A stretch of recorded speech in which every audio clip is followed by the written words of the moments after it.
여호수아 22장 1절로 9절 말씀을 통해서 칭찬하고 격려하라, 칭찬하고 격려하라 라는 제목으로 하나님 말씀 증거하겠습니다. 여호수아 강의 14번째 시간입니다. 오늘 참 복된 주일날 하나님께서 주의 전을 찾아 나온 우리 모두에게 새로운 은혜와 축복과 기쁨과 형통을 내려줄 줄 믿습니다. 성경은 이와 같이 말합니다. 시편 147편 1절로 4절에 할렐루야, 우리 하나님께 찬양함이 선하며 찬송함이 아름답고 마땅하도다.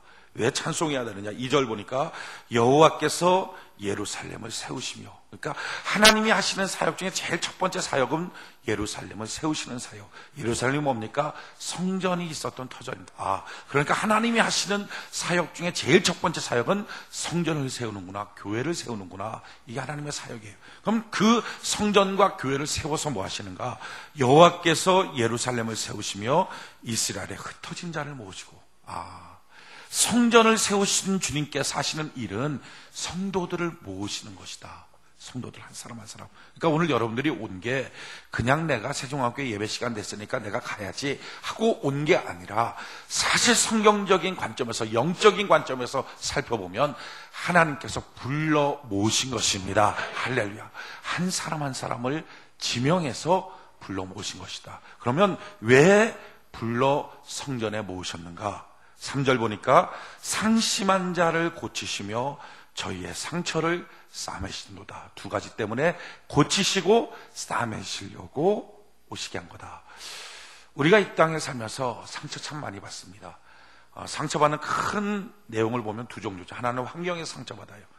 돈, 건강, 뭐 이런 거, 직장, 학교, 사업장, 이런 걸 통해서 우리가 상처를 받습니다. 원하는 소원이 성취가 안 됐을 때 뭐 이런 것 때문에 상처받아요. 원하는 대학에 입시, 뭐 회사, 사업의 오더, 이런 것들이 제대로 안 됐을 때 우리는 마음속에 굉장한 낙심과 상처를 받습니다. 큰 병에 걸리고 아픈 일이 있을 때 우리는 상처를 받아요. 또 하나 상처받는 것이 인간관계 속에 상처받습니다. 사람들이 어떤 말 한마디, 바라보는 눈길, 왜 저 사람이 나한테 저러지?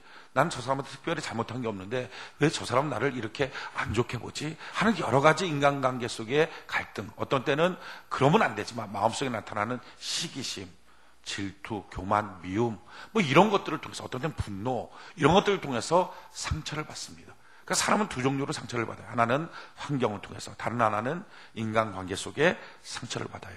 환경을 통하여 상처받는 걸 주님이 어떻게 하신다고요? 고쳐주시고, 할렐루야, 오늘도 고쳐주시길 믿습니다.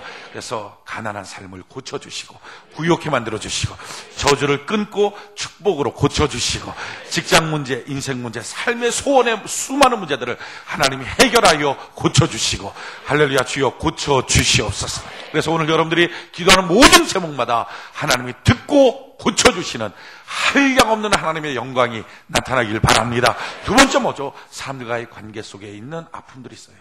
그런 것들을 어떻게 하십니까? 싸매주시고, 오늘 부부간의 문제, 자녀, 부모, 뭐 직장 동료, 회사, 성도 간의 문제, 삶의 문제, 자기 혼자 있는 마음속에 있는 뭐 질투, 시기, 미움, 분노 등등 있지 않습니까? 어떤 아픔, 상처들, 오늘 주의 손길이 여러분들을 만져서 싸매주셔서 그 아픔이 사라지고 하나님의 평강이 임하는 은혜가 있기를 바랍니다. 이것 때문에 주님이 뭐 하셨어요? 교회를 세웠다, 예루살렘을 세웠다, 성전을 세웠다. 왜 이 수유동에 하나님이 세중앙교회를 세워주셨는가? 이유는 이곳에 흩어져 있는 이스라엘 백성들을 모아서, 모은 그들이 누굽니까? 상처 입은 그들을 하나님께서 고쳐주시고 싸매주시고, 할렐루야, 오늘도 주께서 이와 같은 역사를 행하실 줄 믿습니다. 그러고 나서 주님이 뭐 하십니까? 4절 보니까 저가 별의 수요를 계수하시고 저희를 다 이름대로 부르시는도다. 할렐루야. 우린 지어진 이름이 있어요. 이름은 뭡니까? 우리를 향한 소망이에요. 너는 이렇게 됐으면 좋겠다. 제 이름은 성택이에요. 거룩할 성자예요. 택자는 우리 돌림자고요, 우리 학렬의 돌림자고, 성택, 거룩한. 그러니까 우리 부모가 저를 볼 때 기대가 이거죠. 넌 좀 거룩한 목회자가 됐으면 좋겠다 해서 성택이라고 지었어요. 그리고 그걸 계속 부르면서 하나님께 기도했겠죠. 우리 성택이가 정말 성택이가 되게 해주세요. 그렇죠? 여러분들의 이름도 다 마찬가지 아니겠어요? 여러분들의 이름 누구? 지연이. 너는 무슨 지자고 무슨 현자야? 지혜로울 지자, 그리고 어질 현자. 그러니까 지혜롭고 어지러라. 그지? 어지러운 게 아니라 어지러워야 됩니다. 지혜롭고 참 어진 사람, 인자한 사람, 이게 부모의 기대예요. 그런 사람 됐으면 좋겠다. 그래서 계속 지연이를 놓고 지연이라고 부르면서 지연이가 진짜 지연이가 되게 해주세요, 이러면서 기도하는 거죠. 그러니까 다 마찬가지예요. 여러분들의 이름은 다 그 사람에 대한 기대가 있어요. 그리고 그 기도를 하나님께 아뢰어서 하나님 그렇게 인도하여 줄 줄 믿습니다. 지금 완성된 모습이 아니더라도 그렇게 하나님이 이끌어 줄 줄 믿습니다. 그 이름대로 뭐 하신다고요? 불러주신다. 어떻게? 별처럼 존귀하게. 그러니까 하나님의 교회를 세우셨어요. 성전을 세우셨어요. 그리고 나서 사람들을 불러와요. 지금 여러분 한 사람 한 사람을 불러왔어요. 왜 불러왔어요? 환경 속에 수많이 상처받은 것들을 고쳐주시고 인간관계 속에 수많이 상처받은 것들을 싸매주셔서, 그래서 여러분들 한 사람 한 사람 별처럼 존귀하게 만들어서 이름대로 불려지도록, 할렐루야, 기대대로 살아갈 수 있도록 하나님 만들어 주신다는 것입니다. 이게 하나님의 뜻이에요. 오늘 그 하늘의 뜻이 지금 이 시간에 이 자리에 하나님 이루어지게 하여 주시옵소서. 이 짧은 한 시간의 예배를 통하여 성령님이 일하시면 될 줄로 믿습니다. 사람들끼리 있다면 안 되겠지만요, 성령님이 이 시간 말씀 증거하는 자나 듣는 자가 동일하게 성령 하나님을 사모하고 이 시간 성령께서 일하신다면 한 사람 한 사람 주께서 만져주시게 될 것이고 새롭게 하여 주게 될 것이고 새로운 소망과 새로운 기적의 삶들을 허락하여 주실 줄 믿습니다. 병만은 떠나가게 될 것이고 더러운 귀신은 떠나가게 될 것이고 저주는 끊어지게 될 것이고 하나님의 역사는 나타나게 될 것입니다. 주여, 우리 한 사람 한 사람이 이름대로 불려지도록 도와주시옵소서. 그럼 어떻게 그런 역사들을 이루어 가실까? 시편 147편 바로 그 18절에 이렇게 말해요. 지금 이게 1절부터 4절까지인데 그 18절에 그 말씀을 보내서 그것들을 녹이시고, 할렐루야, 상처받으면 어떻게 됩니까? 딱딱하게 굳어져요. 오늘 굳어진 마음이 주의 말씀으로 녹아지기를 바랍니다. 할렐루야. 두 번째 뭐죠? 바람이 불게 하시고, 녹아진 그곳 위에 바람이 불어요. 어떤 바람? 성령의 새로운 바람이 불기를 바랍니다. 성령의 생계바람이 불기를 바랍니다. 축 처져 있는 그 마음속에 다시 살려주는 하나님의 생계바람이 불어 올라오기를 바랍니다. 그리고 나서 그 다음에 물이 흐르노다. 어떤 물이? 은혜의 강수가 흐르게 하여 주시옵소서. 그래서 나 때문에 남도 새롭게 회복되고 잘 살 수 있도록 주여 나를 도와주시옵소서. 오늘 먼저 말씀을 우리에게 줄 줄 믿습니다. 그 말씀을 우리 녹여 주시옵소서. 그 위에 성령의 바람이 불게 하시고 마침내 은혜의 강수가 흐름으로 새로운 역사가 나타날 수 있도록 하나님 도와주시옵소서. 한번 따라할까? 주여. 다시 한번 주여. 나를 고치시고 싸매어 주시옵소서. 다시 한번 주여. 나를 고치시고 싸매어 주시옵소서. 할렐루야. 이것이 오늘날 주의 날에 주님이 우리를 부르신 목적이고 우리를 만나는 성령 하나님의 목적이에요. 주님 목적대로 이루어 주시옵소서. 그런데 이 목적을 달성하지 못하도록 방해하는 게 있어요. 그게 바로 마귀예요. 마귀는 하나님의 뜻과 대적자예요. 그래서 어떡합니까? 내 마음을 녹이고자 할 때, 무엇으로? 말씀으로 녹이고자 할 때 말씀을 듣기를 싫어해요. 또한 말씀을 경청하지 못하게 만들어요. 어떻게 산만하게 하든지 딴 생각을 하든지, 어떤 때는 자기 안에 말씀에 대한 믿음을 상실시켜버려요. 안 믿어지게 만드는 거예요. 여러 가지 모습으로 쓸데없는 산만한 걸 생각함을 통해서 어떻게든지 말씀을 못 듣게 만들어서 마음이 녹아지지 못하게 만들어요. 녹아지지 않는 그 위에 성령의 새로운 생기가 불지 못하고 은혜의 강수가 흐르지 못해요. 성령의 뜻이 좌절되고 말아요. 그러나 우리 모두 이 시간 성령의 뜻이 좌절되는 자가 아니라 성령의 뜻이 관통하도록, 하나님 내 안에 그대로 이루어지도록, 하늘에서 이루어진 그 뜻이 주여 땅 지금 바로 나에게도 이루어지게 하여 주시옵소서. 이 예배 터전 가운데 이루어지게 하여 주시옵소서. 그게 열심이에요. 신앙생활 열심히 하라. 불붙은 마음을 하라. 열정을 갖고 예배드리라. 너의 모든 하나님의 자비하심으로 너희를 권하오니 너희 몸을 하나님이 기뻐하시는 거룩한 산 제사, 뭡니까? 그렇게 거룩한 산 제사로 드리는 열정을 가져라. 열심을 가져라. 무엇이죠? 열심히 갖는 이유가 뭐예요? 마귀의 뜻을 꺾어버리고 하나님의 뜻이 이루어지도록. 성경은 말해요. 마귀가 뭘로 등장합니까? 뱀으로 등장해요. 마귀는 뱀 같은 존재예요. 근데 뱀을 쫓아낼 수 있는 가장 좋은 방법이 뭐죠? 뜨거우면 뱀이 없어요. 뱀은 서늘하고 차가운 데를 다녀요. 그러니까 지금 우리에게 도전하는 이런 마귀의 역사를 끊고 나를 향한 오늘 이 시간 주의 날 나를 부르신 성령 하나님의 뜻이 관통되게 이루어지려면 다른 방법 없어요. 뱀은 아무 데나 가요. 어떤 틈만 있어도 들어가요. 그러나 내 마음속이 불로 뜨거워지기 시작하면 주여 열심히 있게 하여 주시옵소서. 내 마음이 다시 뜨겁게 살게 하여 주시옵소서. 그러니까 마귀는 반드시 마귀가 일하기 전에 마음을 서늘하게 시켜버려요. 그러니까 마귀 역사가 시작하기 전에 가정 안에서도 남편과 아내의 관계가 서늘해져요. 부모와 자녀의 관계가 서늘해져요. 사업장에서도 사장과 다른 종업원들의 관계가 서늘해져요. 서로 간에 안 믿고 오해가 있기 시작하고 마음이 좀 서늘해지고 찝찝해지고 그래요. 목사와 성도 간의 관계가 서늘해져요. 이게 바로 마귀 역사예요. 그러니까 마귀 역사가 시작하기 전에 꼭 그런 일들이 나타나요. 대화가 안 되고 서먹서먹해지고, 그리고 나서는 마침내 마귀 그 나름대로의 자기 뜻, 죽이고 도적질하고 멸망시키는 역사들을 이루기 시작하는 거예요. 그런데 이기는 방법은 간단해요. 우리에게도 오늘 성령의 뜻이 이루어지는 방법 간단해요. 내가 뜨거워지면 돼요. 주여 불붙이게 하여 주시옵소서. 불붙이게 하여 주시옵소서. 신앙생활은요, 처음에 예수를 믿는 것은 그냥 모닥불 피우는 것 같아요. 그런데 그 이후로 계속 신앙생활을 해야 되잖아요. 이 신앙생활은 꼭 난로 같아요. 난로는 그냥 내버려두면 꺼져요. 계속 연탄 갖다 갈아야 돼요. 그렇죠? 연탄 가스 맡으면서 이렇게 딱, 390탄 이렇게 구멍 안 맞추는 거 안 붙어요. 그 해본 사람만 알아요. 해본 사람만. 제 나이 때 이상만 그거 아궁에다가 불 갈아왔지. 꼭 시간 지켜서 불 갈아야 됩니다. 그거 자면 안 돼요. 옛날에 그거 게으른 사람은 다 냉골에서 자고 부지런한 사람만 따뜻한 데서 자고 그거 다 이렇게 다 맞춰놓고 춥다고 대충 맞춰놓고 뛰어들어가면 불 꺼져요. 다 이렇게 맞춰놓고. 그럼 불이 확확 잘 타요. 계속 연료를, 연탄을 주입하듯이 내 마음속에 계속 성령의 불이 불탈 수 있도록 공급하는 은혜가 있기를 바랍니다. 그 공급이 뭐예요? 예배드리고 기도하고 찬송하고 봉사하고 교제하고 말씀 보고 할렐루야. 주여, 이 시간에도 우리가 왜 지금까지 찬송했어요? 왜 기도했어요? 주여, 내 안에 성령의 불이 불타도록 공급하오니 꺼지지 않게 하여 주시옵소서. 식지 않게 하여 주시옵소서. 제일 미련한 사람이요, 자기 안에 불이 꺼지는데도 냉기를 느끼면서도 가만히 있는 사람이에요. 그 사람 좀 이따 병 걸려요. 그렇지 않겠어요? 방에 불이 꺼져가요. 왜 차갑지? 왜 차갑지? 냉불이 되고 있어요. 그런데도 게을러서 그냥 가만히 누워있어요. 그럼 얼마 지나서 그 사람 반드시 병 걸려요. 그 냉불에 싸면 입 돌아가요.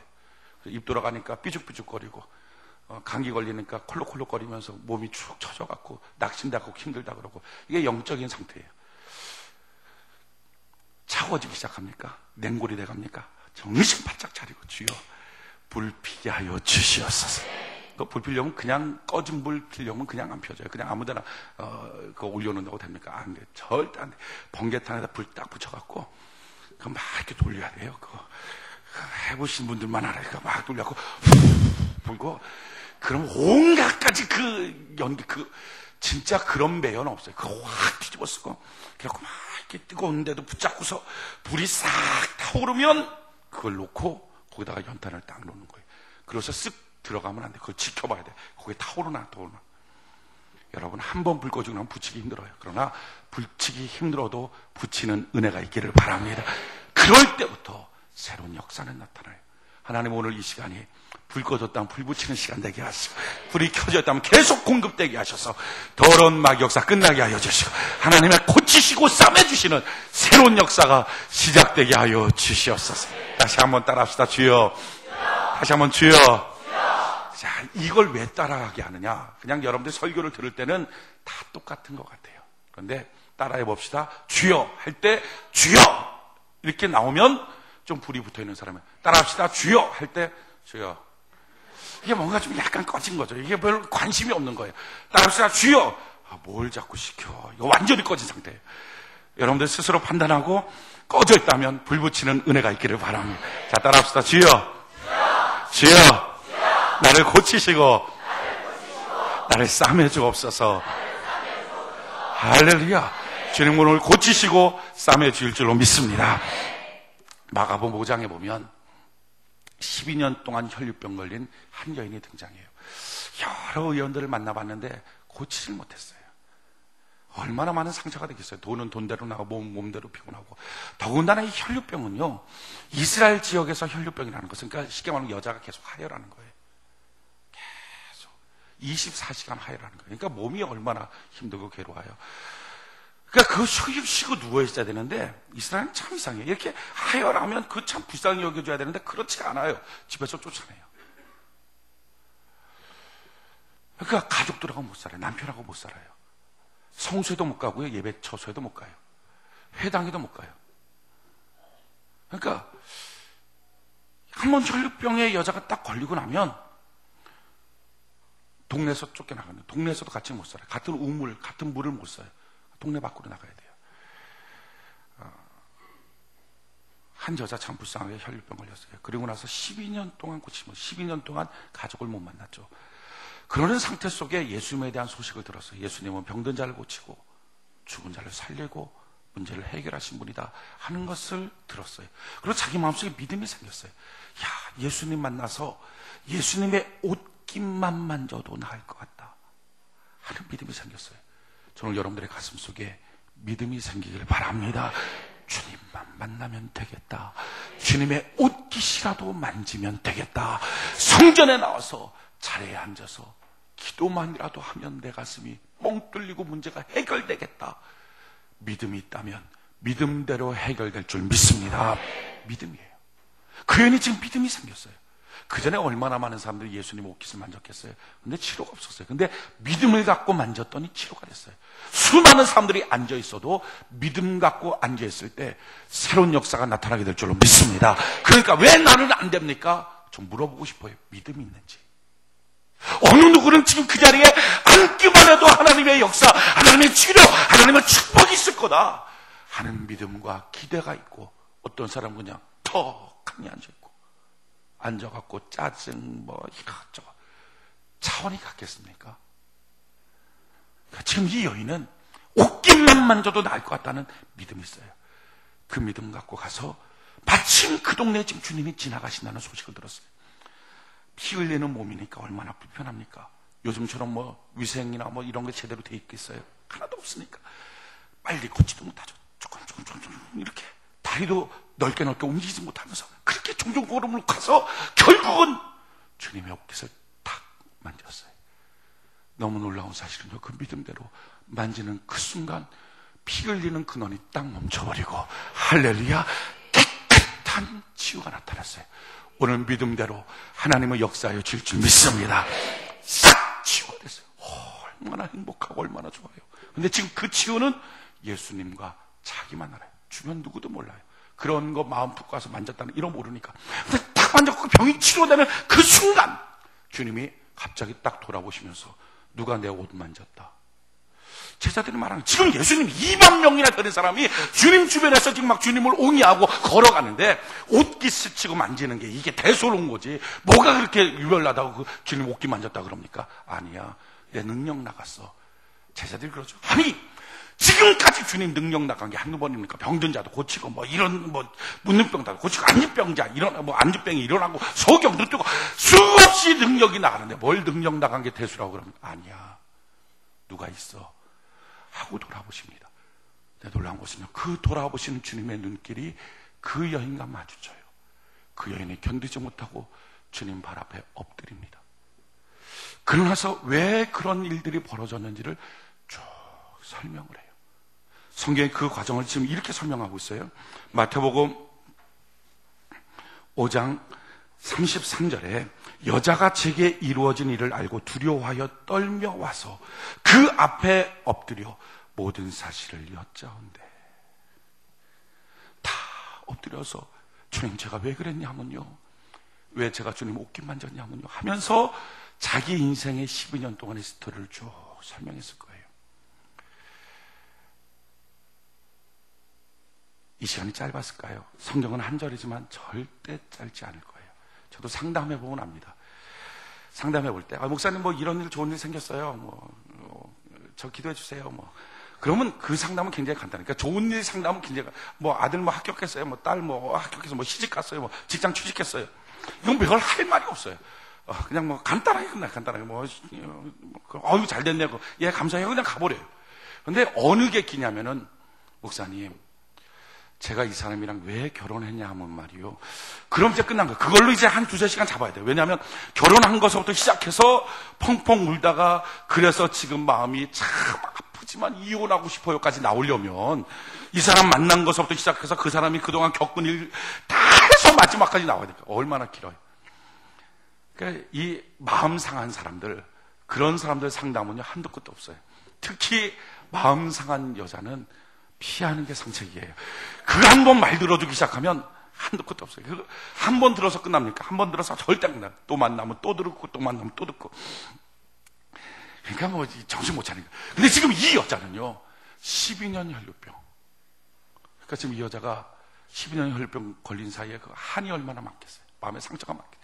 제가요, 병이 났어요. 피는 뚝뚝 떨어지고요. 가족한테 쫓겨났어요. 그러다 한 번 또 울겠죠. 하고 울고 일어나서. 근데 주님, 옷깃만 만지면 나을 것 같았어요. 그래서 쫓아왔어요. 그렇게 얘기를 끝내면 그게 아니에요. 그런데요, 예수님, 제가요, 그 12년 동안 얼마나 가슴이 아팠는지, 하루는 제가 남편 보고 싶어서 갔어요. 멀찍이 봤는데 쫓아가지 못했어요.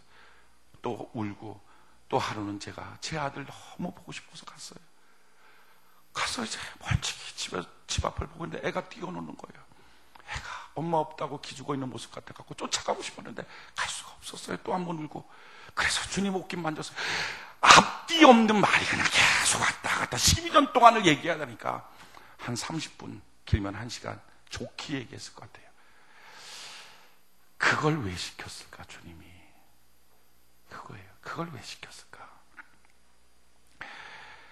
이유는 이겁니다. 주님이 능력을 자랑해보고 싶어서, 또는 주님께서 자기 옷 만지는 걸 굉장히 싫어하기 때문에 함부로 앞으로 견디지 못하게 할, 이런 거 아니죠. 왜 그렇게 1시간 넘도록 주님이 시간을 지체하면서 그 여인으로 하여금 말하게 했을까? 지금 이 여자 치료받은 거는요, 주님하고 그 여자만 알아요. 근데 지금 치료받았어요. 끝났어요. 그래고 막 집으로 뛰어가겠죠.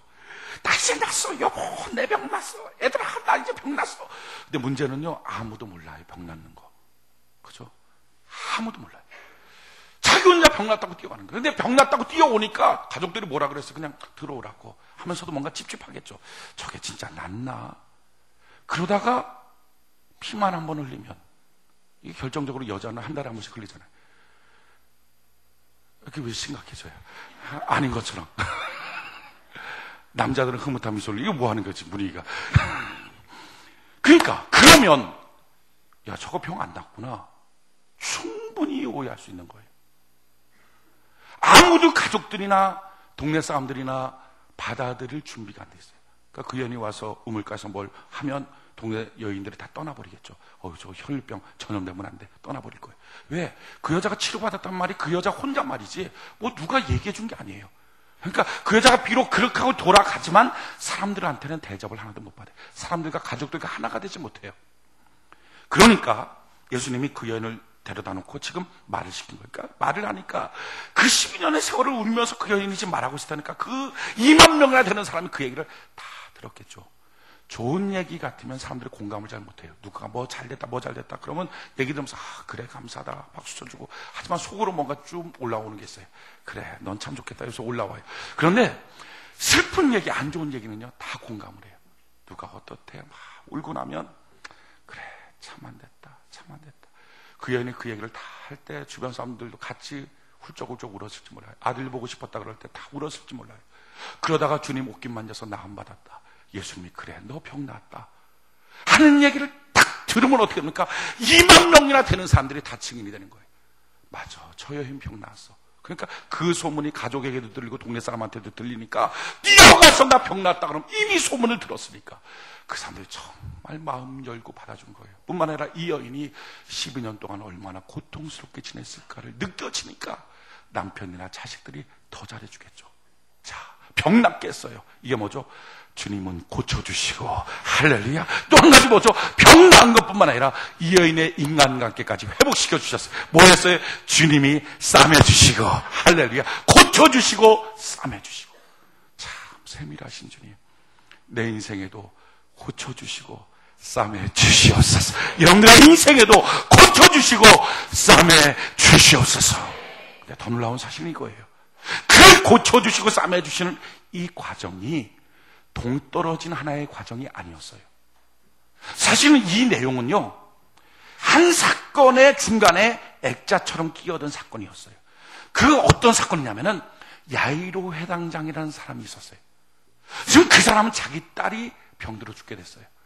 자기 딸 병들어 죽게 돼서 종종 걸음으로 주님을 기다려요. 근데 주님이 멀찍이서 갈릴리 바다 배를 타고 오세요.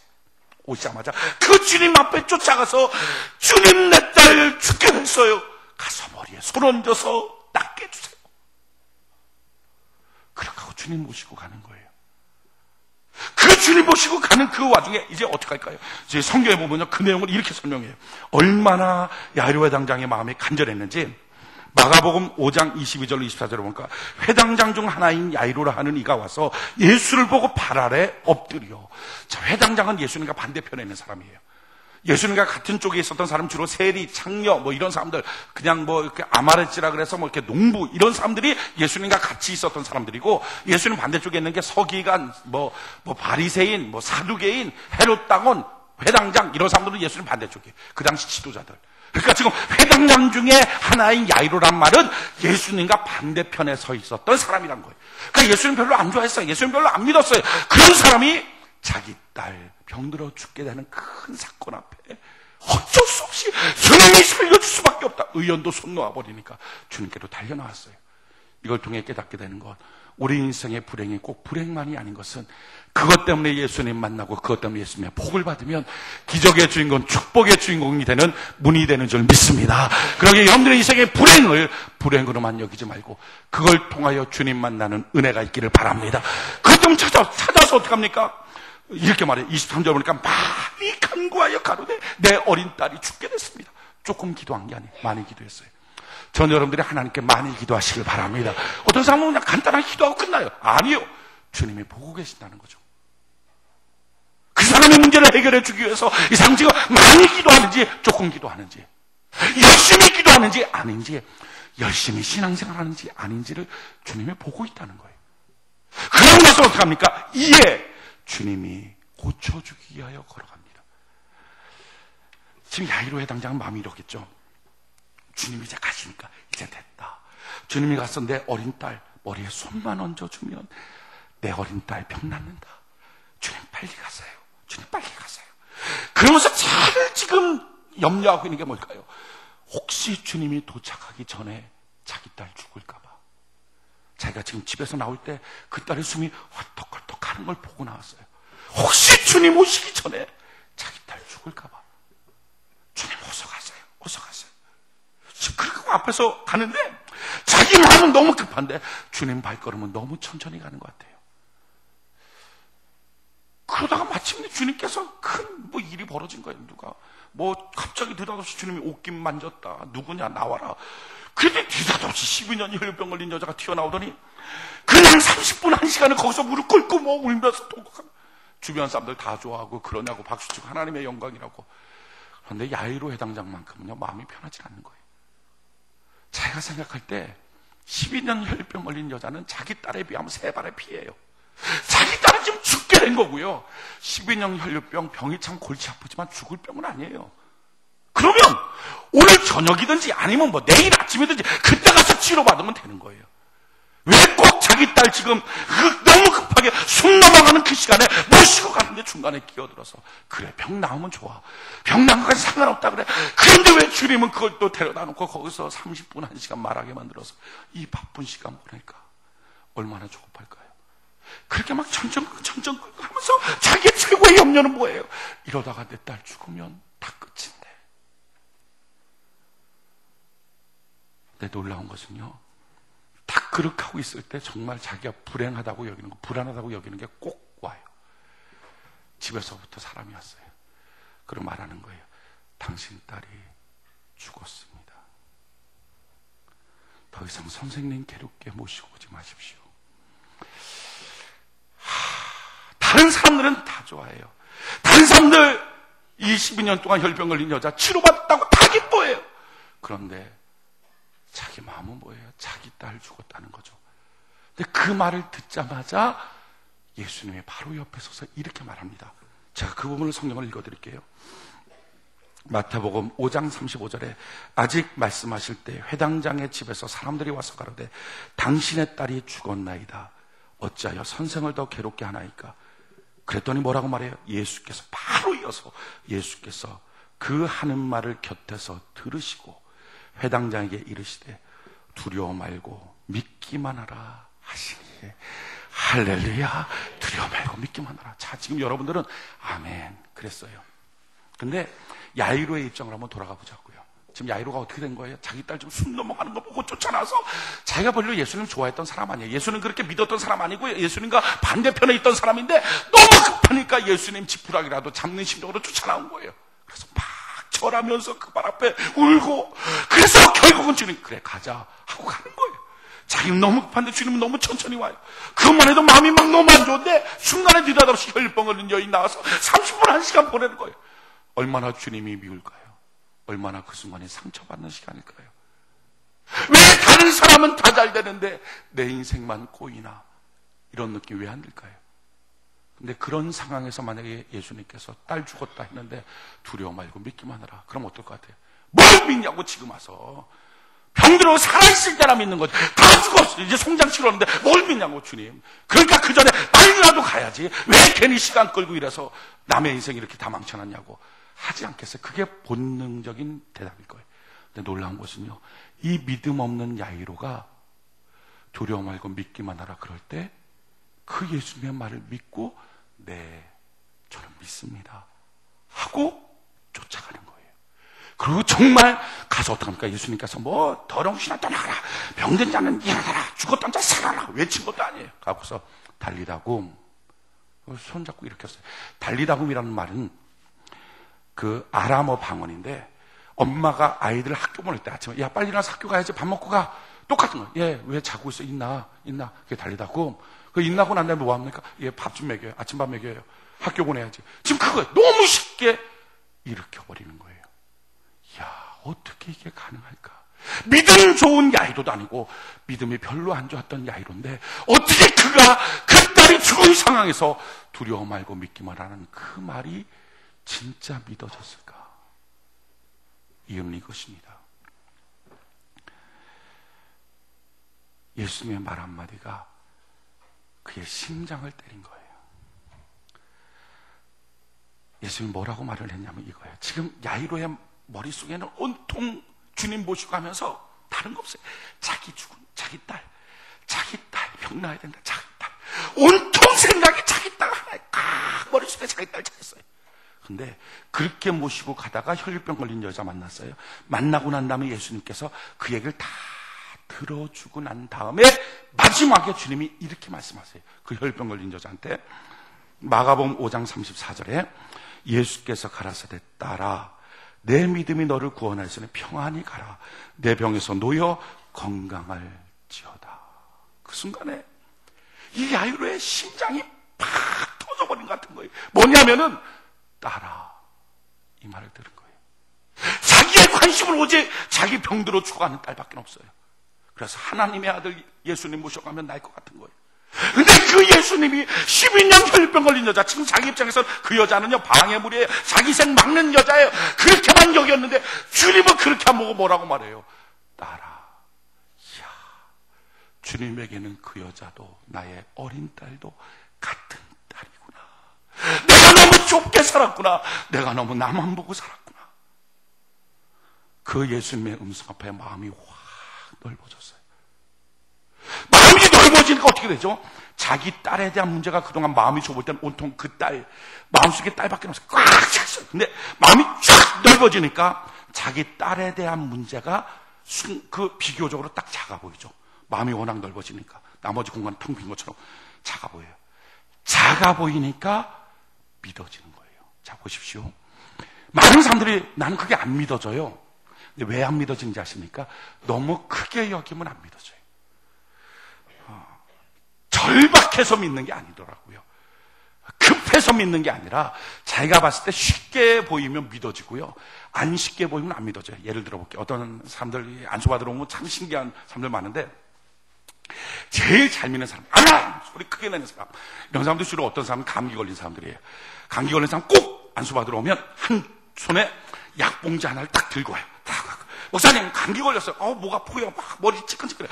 안수해주세요. 그럼 예수 이름으로 병문 떠나라, 감기는 날쳐라, 그러고서 탁 짜갖고 약을 딱 먹고서 가요. 그래서 발딱 누워서 자요. 그 사람은요, 믿음이 너무 강해요. 둘 중에 하나로 무조건 해결된다는 거예요. 안수로 해결되든지 그거 아니면 약으로 해결되든지 어찌됐든 오늘 밤에 난다, 확 자요. 믿음이 너무 세요. 그런데 불치병이라고 합시다. 그러면 안수 받으러 와서도요, 병 났습니다 해도 자기 마음속에 안 믿어져요. 왜? 자기 마음속에 그건 너무 큰 문제예요. 자기 마음속에 너무 큰 문제는 안 믿어져요. 안 믿어지니까 하나님이 일할 수 없어요. 지금 야이로 회당장은요, 자기 딸이 병들어 죽게 됐다는 거죠. 병들어 죽게 된 그 딸, 그게 지금 너무 크니까 설사 그 상태에서는 주님이 그 집을 가도 그 딸은 살아남을 가능성이 거의 없어요. 왜? 믿음이 없으니까. 주님 분명히 그러고 믿느냐? 그럼 야이로는요, 마음이 흔들흔들거리겠죠. 이 주간은 숨이 깍깍 넘어가는 이 딸이 정말 살까? 머리에 손 얹었다고 살까? 모르겠어요. 이렇게 대답하겠죠. 그럼 역사가 나타나지 않아요. 예수는 꼭 믿느냐 물어보니까. 그런데 자기 걸로 너무 크면, 자기 마음이 너무 좁아서 문제가 너무 커지면 안 믿어져요. 근데 마음이 쫙 넓어져서 문제가 상대적으로 작게 여겨지면 쉽게 믿어지는 거예요. 야이로 회당장, 그 상태로 가면 딸 안 나요. 그런데 그 여인을 통하여, 12년 혈병 걸린 여인을 통해서, 내 딸만이 아니구나, 내가 참 마음 좋게 살았다 하면서 마음문을 탁 넓히는 순간에 자기 딸 병든 거는요, 여러 사건 중에 하나처럼 여겨졌어요. 상대적으로 작게 여겨져요. 그러니까 주님이 두려움 말고 믿기만 하라. 그러니까 마음속에 어떻게 돼요? 아멘, 이 작은 문제 주님이 능히 해결하실 줄 믿습니다 하는 고백이 나오는 거예요. 우리 인생도 마찬가지입니다. 주님이 우리를 고치시고 치료하실 때 종종 자기가 봤을 때 자기보다 훨씬 더 급하지 않은 사람을 먼저 해주는 경우가 있어요. 자기보다 봤을 때 자기보다 훨씬 더 형편없다고 여겨지는 사람이 먼저 무엇인가 해결되는 경우들이 있어요. 근데 그때 많은 사람들은 상처를 받습니다. 왜 내 문제는 안 되고 왜 저 사람은 되고. 근데 그때는요, 상처받을 타임이 아니에요. 그때는 마음이 넓어져야 될 때예요. 왜요? 넓어지기만 하면 자기 문제는 손쉽게 달리다고 하고 일으키는 것처럼 해결될 수 있기 때문에 그렇습니다. 이게 주님의 뜻이에요. 그래서 항상 주님은요, 공동체 안에서 치유되기를 원해요. 지금 야이로는 주님 모시고 가는 거예요. 주님만 모시면 해결될 줄 알았어요. 주님만 모시면 된다고 생각했어요. 그래서 막 주님 모시고 가요. 그런데 주님만 모시고 가서는 야이로의 마음이 너무 좁아서 믿음이 없기 때문에 해결이 안 돼요. 그때 필요한 게 뭐예요? 공동체를 통하여 마음이 넓어지는 거예요. 그걸 경험하고 나니까, 주님 모시고 공동체를 경험하니까 참 자기 죽은 딸, 죽은 거 아니라는 주의 음성, 지금 자고 있다는 주의 음성 다 믿어지는 거예요. 주님 해결하여 주시옵소서. 해결하여 주옵소서. 성경도 말하는 거예요. 왜 내가 힘들고 어려울 때, 내가 지금 내 집안 일만 해도 정신없는데 왜 먼저 그 나라와 그 일을 구하라고 할까? 왜 자꾸 교회를 하라고 할까? 왜 자꾸 이런저런 명령을 하실까? 지금 그러지 않고 사업도 안 되고, 그러지 않고 뭐도 안 되고, 이런 상황에서 뭐 해라 왜 부담스럽게 만들까? 이유는 이겁니다. 그렇게 하면 자기가 지금 생각하는 건 온통 자기 거 하는데 다른 일 자꾸 시키는 거예요. 다른 일. 그럼 뭐가 돼요? 마음이 넓어져요. 넓어지면 자기 건 아무것도 아니게 돼요. 자기 거가 나머지처럼 여겨져야 해결됩니다. 먼저 그 나라와 그 의를 구하라. 그리하면 나머지 모든 것을 하나님이 해결하여 주시게 될 것이다. 그러니까 자기 인생의 문제가 나머지로 여겨지지 않으면, 그게 전체로 여겨지는 한 믿음이 안 생기고 해결도 안 돼요. 그게 나머지처럼 여겨져야 돼요. 나머지처럼.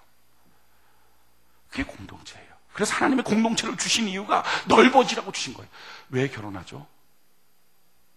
혼자로서는 혼자만 생각해요. 근데 결혼하면 아내를 생각하라고 결혼하는 거예요.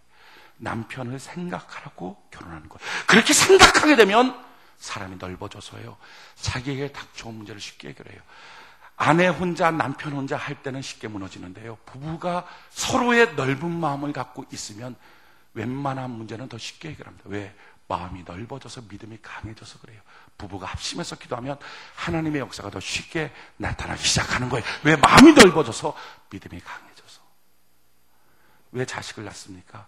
이제는 자기 혼자 생각했던 사람이 남편도 생각하고, 그러다가 자기 자식까지 생각하라고, 그렇게 자기 가슴 속에 집어넣으라고 자식을 낳은 거예요. 오늘날 세태가 뭡니까? 죄가 뭐예요? 결혼하기도 싫어하고요, 자식을 안 낳아요. 자기 인생 망가진다고. 그게 편하게 사는 줄 알아요. 그게 지혜롭게 사는 줄 아니요. 그게 편한 것도 지혜로운 게 아니라 그게 속 좁게 사는 거고요. 속 좁게 살다가 자기 인생에 문제 하나 터지면 자살하고 마는 거예요. 왜? 너무 크게 여겨지니까. 요즘에 애 하나 키우니까 애 하나 뭐 정신없죠. 근데 예전처럼 6, 7씩 키워놓으면요, 지네들이 다 알아서 뻘뻘거리고 다 알아서 해요. 다 넓은 마음이 되니까 웬만한 문제들은 해결을 다 해버리는 거예요. 오늘날 가정의 가장 큰 문제는요, 왜 결혼하는지를 몰라요. 자기가 그 사람까지 품어서 넓은 마음 돼야 복이 받는다, 이래야 문제가 해결되기 위해서 주님이 내게 공동체를 주셨다는 생각이 아니라 이 사람이 어떻게 나한테 잘해주느냐, 이 사람이 어떻게 나한테 맞춰주느냐, 이러면 결혼하려고 그래요. 그러니 처음부터 비극이에요. 그래서 맞춰주지 않으면, 잘해주지 않으면 삐지고 화내고, 부모도 자녀도 관계도 마찬가지고요. 공동체 주신 이유 넓어지라고. 그래서 가정 갖고 해결이 안 되니까 하나님이 주신 게 뭡니까? 가정도 치유하고 회사도 치유하고 학교도 치유하기 위해서 하나님이 교회 공동체를 허락하여 주신 거예요. 그 교회 공동체 안에서, 교회가 뭐예요? 만물을 충만케 하는 자의 충만. 하나님이 교회 안에서 공동체를 경험하게 하셔서 가정도 충만케 하여 주시고, 삶도 충만케 하여 주시고, 모든 무너진 것들을 세워나갈 수 있도록 넓은 마음을 허락하여 주시옵소서. 이게 교회 공동체의 이유예요. 그러니까 교회에 와서 뭘 해야 돼요? 다른 사람을 자기 가슴속에 받아주는 훈련해야 돼요. 세론을 받아주고 또 한 사람을 받아주고. 그러니까 교회에서 자기 혼자만 왔다가 그냥 쭉 하고 왔다가 쭉 하고. 문제는 뭐죠? 평상시는 편할지 모르지만 문제만 터지면 해결이 안 돼요. 전 여러분들이 어려우면 어려울수록 더 넓은 마음 갖고 공동체를 경험하는 은혜가 있기를 바랍니다. 그 공동체 경험할 때 자기보다 앞선 사람들 좀 용서해야죠. 자기보다 급한 것 같지도 않은데 급한 척하는 사람들 좀 용서해줘야죠. 그렇게 용서하고 겸손한 것, 이게 능력이에요. 이게 더 빨리 가는 거예요. 이 양보가 더 빨리 가는 거예요. 우리나라 정치를 보면 저는 이런 생각이 들어요. 제가 정치외교학과 출신이잖아요. 우리 79년도에 독자 정권 몰라요. 독자 정권 막 데모 많이 하고, 그래갖고 정말 박정희 대통령이 딱 시해를 당했어요. 그래갖고 서울에 봄이 왔다 그랬어요. 와, 5월달에 막 5월달까지 서울에 봄이 왔다 막 해갖고 정말 민주화 되는 줄 알았고요. 그때 드러났던 두 명 있잖아요. 김대중, 김영삼. 둘 중에 한 명이 대통령 되는 줄 알았어요. 아, 뭐 된다. 그런데 앞불싸. 이들이 서로 싸우는 거예요. 서로 대통령 되겠다고 막 치고받고. 결국 그래갖고 어떻게 됐어요? 전, 노. 그래갖고 12년이 세월이 흘렀어요. 지금 우리가 지나고 나니까 김영삼, 김대중 대통령 안 됐습니까? 됐어요. 어차피 대통령 될 운명이었다면, 그렇다면 만약에 그들이 서로 양보했다면, 전두환, 노태우 끼어들 틈이 없었겠죠. 그러면 12년 더 빨리 가는 거예요. 그게. 김영삼이 좀 장로님이니까, 내가 교회에서 은혜 받았습니다. 오늘 주일날 세종학교에 나왔으면 됐을 텐데, 은혜 받았습니다. 형님 먼저 하십시오. 이러면 되잖아요. 이 선생님, 선생님, 별명도 선생님, 선생님 먼저 하십시오. 그럼 됩니다. 또 김대중, 자기가 선생님이니까 자네 먼저 하시게, 형님 먼저 하시게, 아우 먼저, 이렇게 해서 양보했으면, 전두환, 노태우 끼어들 틈이 없었으면 둘 다 대통령 어차피 할 거 12년씩 빨리 합니다. 양보가 늦는 거라고요? 여기서 한번 밀리면 자기는 계속 늦춰진다고요? 누가 그럽니까? 자기에 앞서가는 사람 양보 한번 해주면 그게 더 빨리 가는 거. 주여, 내가 이때에 상처받는 사람이 아니라 공동체를 경험하게 하여 주시옵소서. 자기 앞서가는 사람 때문에 상처받는 질 낮은 사람이 아니라 그때 그래 공동체를 경험하고 자기보다 좀 못한 사람, 죽은 땅 앞에서 지금 12년 혈병 갖고 막 왔다 갔다 하는 사람 보면서 그래 하고 겸손할 수 있을 때, 상처받는 게 아니고 겸손할 수 있을 때, 용서하고 겸손할 수 있을 때, 그때 공동체를 경험해요. 그때 마음은 넓어지고요. 그게 더 빨리 가는 것이고요. 그때 능력은 나타나기 시작하는 거예요. 이 공동체를 경험하는 거, 이게 교회 생활이에요. 참 저는 목회하면서 깨닫게 되는 건 이렇게 말하는 사람들이 있어요. 교회 생활하면서 사람들한테 상처받는다고, 저 사람 뭐 자기가 봤을 때 별것도 아닌 사람이 뭐 직분이 있다고 앞에서 설쳐내고, 뭐 자기는 어떻고, 뭐 자기는 굉장히 문제가 있어서 막 하나님께 기도하는데 해결 안 되고, 누구는 뭐 해결되고, 어떻게 이럴 수 있냐고. 아니요, 그때 상처받는 사람이 아니라 그때 공동체를 경험하는 사람, 야이로 회당장처럼 그래요. 그도 하나님의 자녀입니다 하면서 고백하고 마음이 넓어질 수 있을 때, 그때부터 자기 넓어진 마음으로 그 문제가 신속히 해결되고 양보했길래 더 빨리 가는 하나님의 기적을 체험하게 될 줄로 믿습니다. 양보해 주는 거. 저희 아버지한테 들은 간증이에요. 저희 아버지가 40대에 그 막 집회, 지금도 뭐 집회 매주 하러 다니시지만, 집회하러 갔을 때 산 기도원으로 집회를 가신 거예요. 집회를 갔는데 막 성도들이 막 뜨겁게 기도하고, 근데 바로 앞에 처녀 둘이 있었는데 막 1m씩 기도하면서 뛰어오르더래요. 무릎 꿇고 1m 팡팡팡. 그래서 방언 주세요, 방언 주세요, 성령 충만 주세요. 그럼 둘이 뛰어오더래요. 그래갖고 아버지가 설교하면서 막 기도시키는데, 저 사람들 이번에 성령 받겠다 하는 느낌이 들더래요. 야, 그래갖고 말씀을 딱 마치고 나서 안수를 해줬더니 막 성령 사람들이, 그 두 처녀 중에 한 처녀가 따다다다다 하면서 방언이 나온 거예요. 야, 됐다. 그러고서 방언은 번져나가니까, 그럼 이제 그 옆에 있는 처녀한테도 가겠지 하는데, 그 따다다다 하는 순간에 그 옆에 있는 처녀가 고개를 푹 숙이더니 기도를 멈추고 가만히 인상을 쓰고 있더래요. 야, 좀 큰일 났다. 저 사람 왜 저러지? 하고 이제 숙소로 갔대요. 숙소로 갔더니 한밤중에 막 난리가 나, 밖에서. 그러더니 막 강사 숙소 문 두들기면, 목사님 빨리 나와보세요. 큰일 났어요. 나왔더니 그 고개 숙인 그 여자가, 나는 마리아다. 귀신 들려갖고, 나는 마리아다. 옷 벗고 온 산을 뛰어다니고, 그걸 잡아갖고 옷을 입혀놓고서 귀신 쫓아달라고 해갖고, 기도해서 귀신 쫓겨나간 거예요. 왜 그러느냐? 그랬더니 그 여자가 하는 말이, 사실은 이번 집회에 참여하자고 했던 게 자기가 먼저래요. 자기가 참여하자 그랬고, 얘는 그렇게 참여하자 했고 자기가 데리고 오래래요. 데리고 오고 자기가 신앙생활 더 오래 했고, 얘는 자기가 지금 전도 안 했고, 그래갖고 왔는데, 하나님도 순서가 있지. 아니, 주려면 이렇게 나를 주고 이렇게 줘야지, 방언을 같이 구하고 있는데 왜 얘를 먼저 주냐는 거죠. 너무 부화가 나더래요. 그래갖고 너무 부화가 나서 못 견뎌갖고 그 밤에 산에 올라갔대. 산에 올라가서, 주여, 왜 처녀는 먼저 주시고, 왜 그러고 있는데 나한테 줘야지, 막 이렇게 하고 있는데, 뭐가 저기서 슉 오더래. 그래갖고 아무거나 아멘입니다. 그 입을 딱 벌린 순간에 시커멓게 쑥 들어가더래. 그게 귀신 들린 거예요. 그러고서 옷 벗고 뛰어, 나는 마리아다. 앞길 먼저 가는 사람, 그 순간에 상처받을 것입니까? 아니면 공동체를 경험하실 겁니까? 이게 인생을 달리는 거예요. 이게 믿음의 차이예요. 이게 능력과 기적의 차이. 지금 야이로는요, 그 순간에 상처받을 수도 있겠죠. 자기 딸 죽었다는 말 듣고 이 여인은 이렇게 성공했다는 것을 봤을 때, 어떻게 주님이 이렇게 할 수 있느냐? 상처받고 의심하고 돌아가 버리면 그걸로 끝이에요. 죽은 딸로 끝이에요. 그냥 그 순간 그가 공동체를 경험하죠. 그도 주님의 딸이었군요. 마음이 쫙 넓어질 때 두려워 말고 믿기만 하는 주의 음성이 들려지고, 아멘, 주여 행하여 주시옵소서, 기적을 맛보는 기적의 주인공이 돼요. 그 딸 살린 게 문제가 아니라 야이로 자체의 인생이 바뀐 거예요. 오늘 우리는 마찬가지예요. 여러분들의 인생을 어떻게 살 것입니까?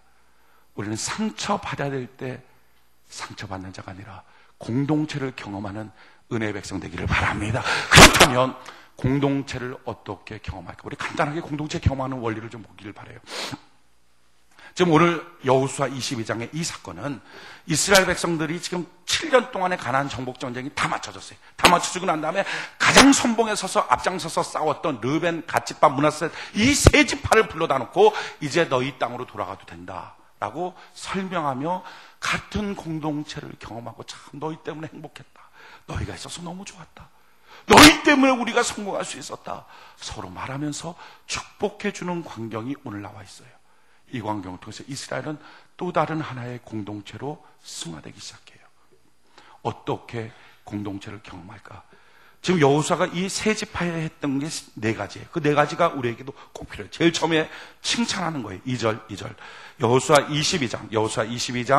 여호수아 22장 2절. 같이 한번 한 목소리 한번 읽읍시다. 여호수아 22장 2절 한 목소리 시작.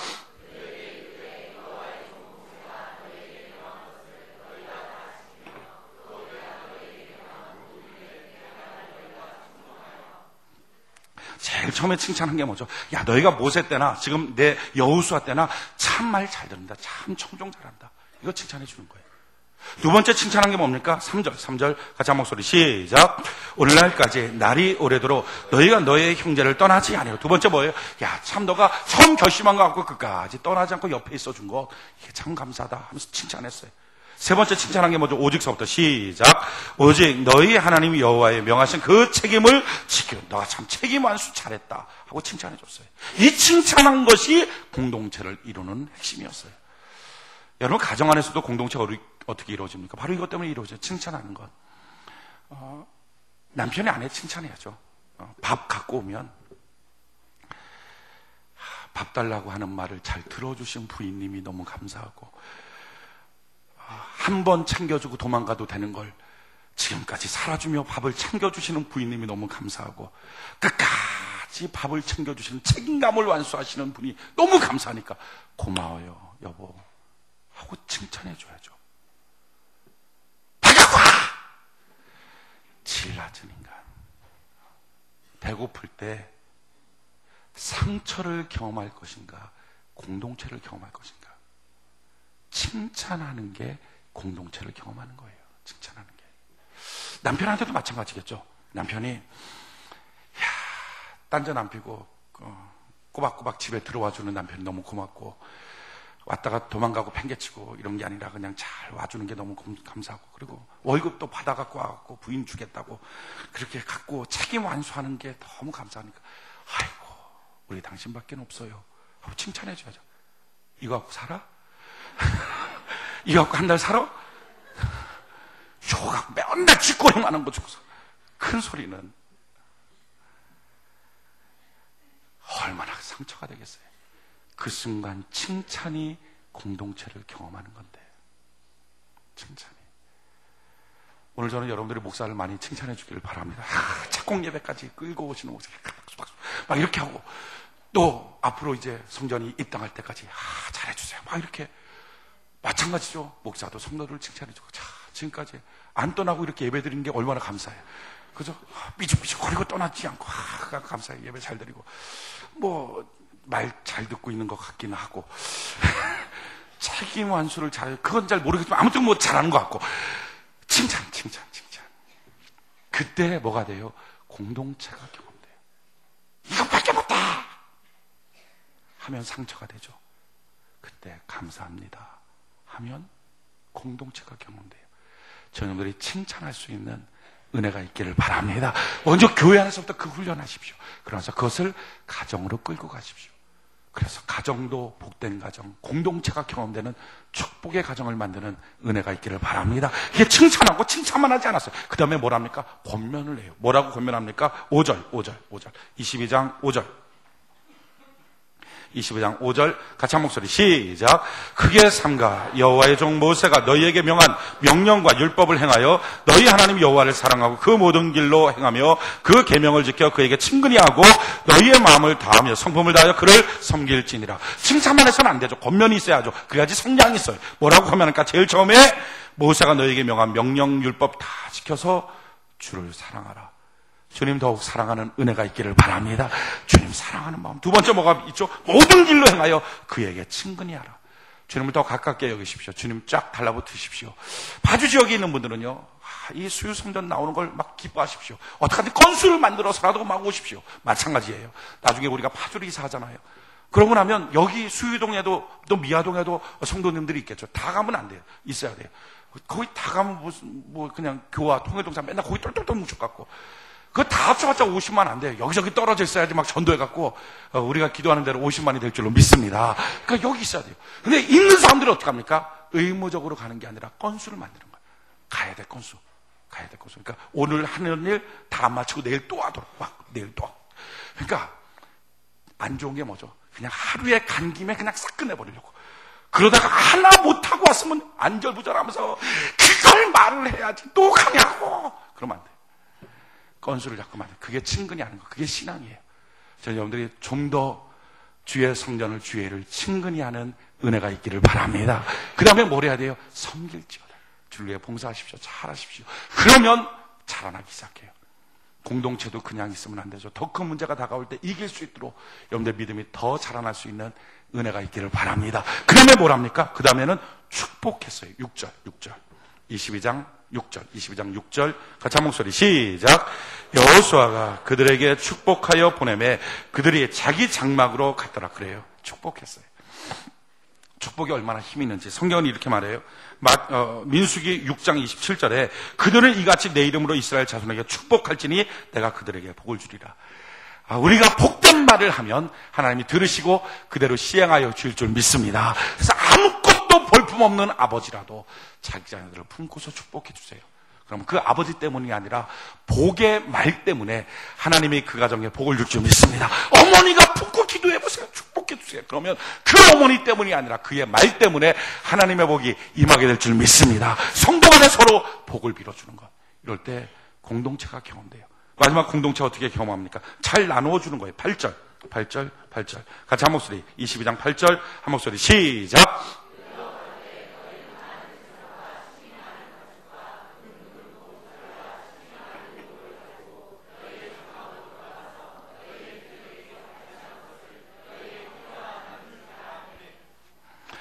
많은 상상하지 못할 것들을 주면서 그걸 같이 나누라. 그래요. 공동체 경험하는 방법은요, 콩 한 쪽도 좀 나누어 먹으면 돼요. 막 교회당 안에서 있을 때 예배 드릴 때는, 천년이 2번 지나고, 하나님은 나를 통해, 하나님의 사랑과, 우리를 통해 사랑과, 경험되기를 원해요. 그러고서 커피 하나만 뽑아줘, 그럼. 너가 뽑아. 휙 가버리고. 라면 하나만 사줘라. 네 돈 갖고 사먹어. 휙 가버리고. 돈 한 푼 안 쓰려 그러면 안 돼요. 공동체가 안 돼요. 40 넘은 가정들이 부인과 남편 사이에 제일 큰 마음의 상처가 뭔지 아십니까? 서로 돈 갖고 따질 때 밥 먹으러 갔어요. 둘이 밥 먹으러 갔는데 남편은 자기의 월급 이제 부인한테 다 줬으니까 부인은 또 조금 이렇게 용돈을 줄 거 아니에요. 용돈 주고. 그래서 이제 갔어요. 가면 밥 먹고 난 다음에 괜히 남편이 그냥 주머니에 손 넣고 가만히 멀뚱멀뚱 있어요. 그러면 아내가 뭐해? 빨리 내야지. 그럼 나 없어. 당신이 내. 준 거 어떻게 했냐고. 네. 안 내고 싶어갖고 서로. 그래서 앉아갖고 따져 서로 돈 어디에 썼느냐고. 그러면 이게 내 마누라인지 이게 세무서 직원인지 반대로 이게 내 남편인지 이게 강도인지. 공동체 어떻게 경험되죠? 그냥 밥 사주라고요. 생명 요구 할 일이 아니잖아요. 사주고 몇 번 차 안 타고 뛰어다니면 돼요. 그거 뛰어다니면 해결돼요. 공동체를 경험하는 것, 나누는 것. 오늘 저는 여러분들이 잘 나누는 하루 되기를 바랍니다. 셀끼리 또 가족끼리 도시락 싸갖고 오신 분들도 아마 있을 텐데 도시락도 잘 나누고 반찬 맛있는 거 계란 후라이 사왔다고 자기 혼자 먹고 안 주고 이렇게 하지 말고 같이 이렇게 논아 먹고 그렇게 해서 공동체를 경험하는 은혜가 있기를 바랍니다. 오늘 말씀의 결론을 맺겠습니다. 우리 땅에 살 때 큰일, 큰 사건들이 있어요. 그럴 때 하나님 그 문제 해결하길 원하시죠. 어떻게 해결합니까? 주님 모시고 가는 거예요. 근데 주님만 모셔서는 안 돼. 왜? 내 믿음이 그걸 감당을 못해요. 그래서 믿음이 넓혀져야 돼요. 근데 믿음이 넓혀지는 방법이 뭐예요? 공동체예요. 나보다 어떤 사람을 앞서게 만들어요. 나보다 어떤 사람을 더 잘되게 만들어요. 자기가 봤을 때는 아닌데 더 잘되게 만들어요. 그럴 때 상처받는 사람이 아니라 주여 내가 넓은 마음을 소유하는 공동체를 경험하는 사람 되게 하여 주시옵소서. 칭찬하고 축복하고 권면하고 나눌 수 있는 사람, 그때부터 우리 인생의 믿음이 커지고요, 능력이 나타나요. 하나님의 능력으로 모든 것을 행하는 은혜가 있기를 예수님 이름으로 축원해 드립니다.